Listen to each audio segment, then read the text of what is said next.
is Josh, and today I'm going to be the speech evaluator, which means I'm going to take a close listen to our speaker and provide constructive feedback afterwards.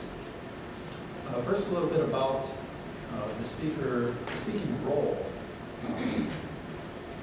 The speaker part is kind of the meat and potatoes of Toastmasters meeting. It's the main focal point of main speeches. There's lots of other roles going on, but they're all kind of ancillary supporting the main speaking part of the program, where we actually get to work on communication skills and other types of related skills.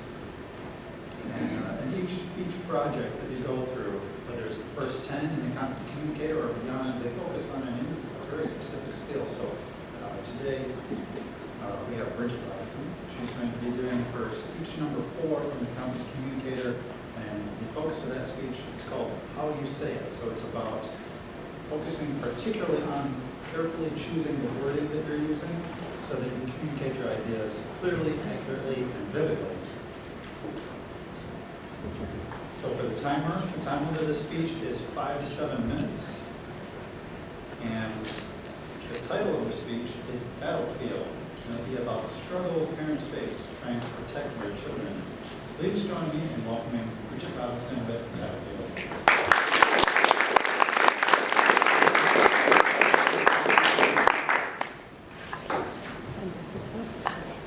Sleepless nights, endless feedings, and routine diaper changes arrived July 2003, disguised as a little pink bundle of joy with dark hair and bright blue eyes. We named her Gabriella Ann, which means God is her strength. After one night in the hospital, just like that, they sent us home. I was extremely nervous and so scared. Just on the ride home, I crawled into the back seat to be near my daughter, and I cried all the way home from Lansing. Like many new parents, I was a zombie masquerade as a mom. The first 5 months of my daughter's life, and lacked in everything from privacy to sleep. I was so overwhelmed with joy, though. I could not believe that I had created such a miracle.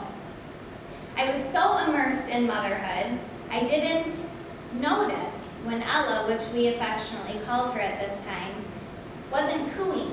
She wasn't rolling over. She certainly wasn't sitting up, and she hated tummy time. My mom, a very seasoned parent, was the first to mention the delays. We were referred to an ophthalmologist. We thought perhaps she had a lazy eye by the family physician. The diagnosis, blind. This was my first test in motherhood. I am the voice for my child. And we were now on a battlefield. I knew my daughter wasn't blind. First, she followed light with her eyes. She followed me when I was in the room. The ophthalmologist referred us to an endocrinologist, and an MRI was scheduled for 2 months out.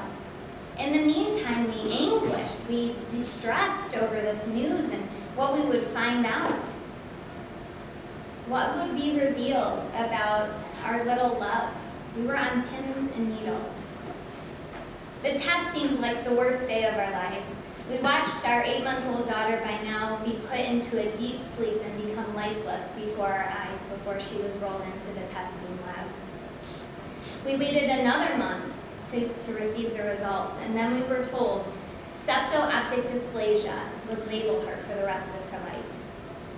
Septo-optic dysplasia is a rare neurological disorder featuring an underdeveloped optic nerve, pituitary gland dysfunction, and the absence of the septum, or the midline part of the brain.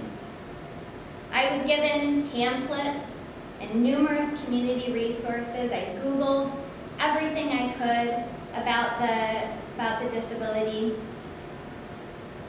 and all of the content was troubling. Visual impairments, hormone deficiencies, growth issues, severe developmental delays, feeding issues, and low muscle tone.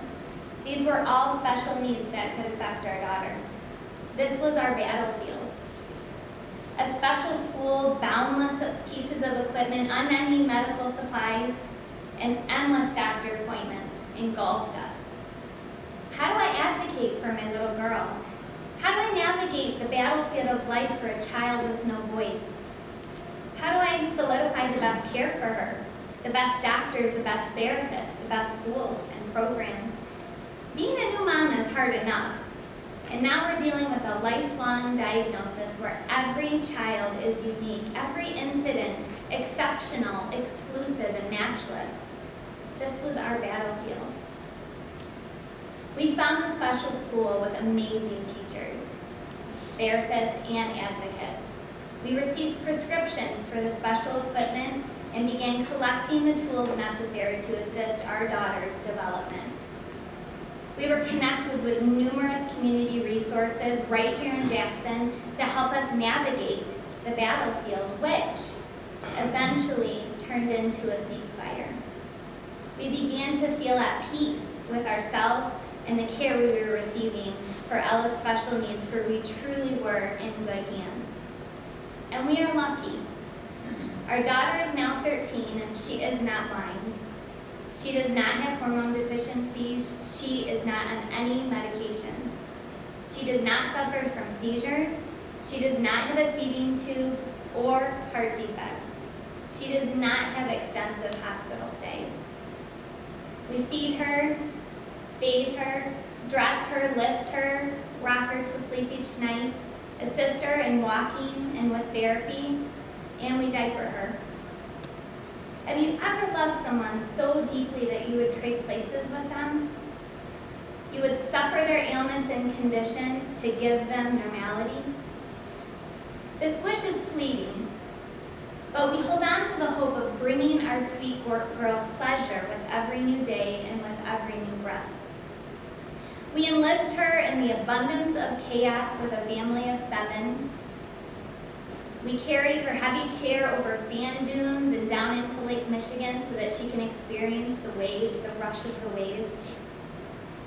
We push her across soccer fields and down hills so that she may feel the delight that that stimulation brings. We endure endless videos of Elmo and Wiggles at church, in the car, out in public restaurants, just to appease her. She has educated us about the overwhelming glee that comes when we appreciate the simple pleasures in life. That every milestone should be a celebration, and that you don't need words to communicate love, for our daughter has taught us all of these things without saying a word. Thank you.